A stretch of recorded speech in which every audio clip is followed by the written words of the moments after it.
Gulay na po tayo.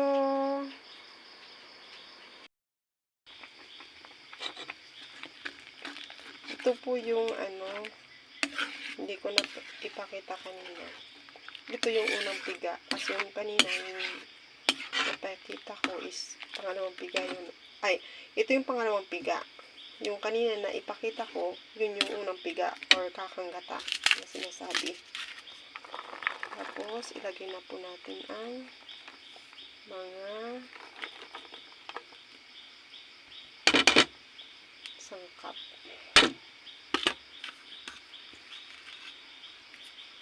Bawang, sibuyas, luya. At kung may sili kayo, pwedeng lagyan ng sili kung gusto nyo ng maanghang.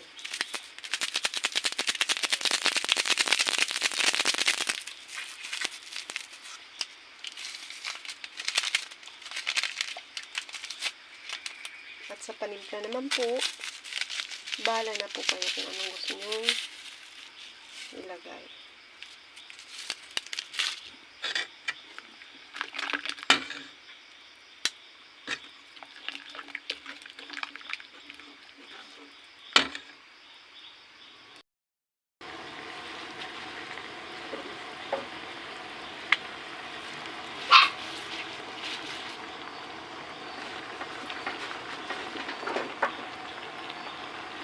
Lagay na po natin ang dahon ng gabi.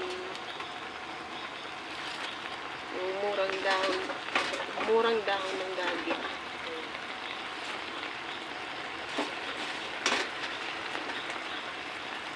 Masarap po siya, lalo na kapag tag-ulan. Dito sa aming probinsya, kasi iba-iba naman po yung ating mga panlasa, depende sa panahon.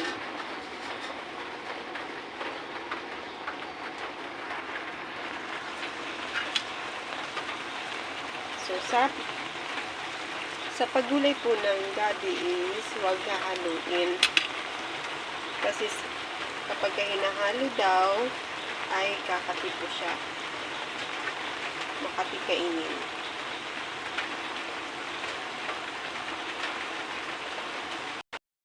Takpan po muna natin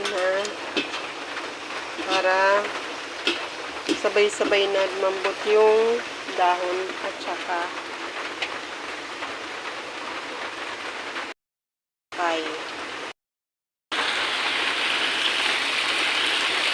asin. At meron po tayong pasingit na yung bulimaw.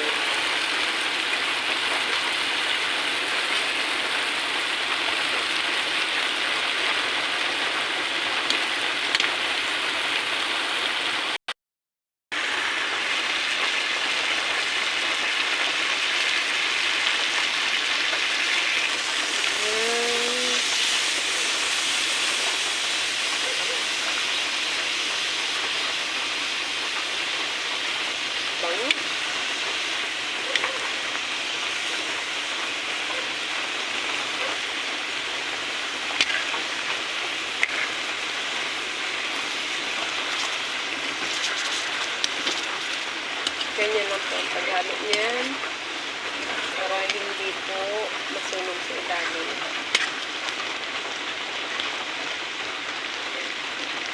So, hindi na po natin tatakpan. Hayaan na lang po natin siya kasi malambot naman po yung dahon at saka niya. Pang-frying.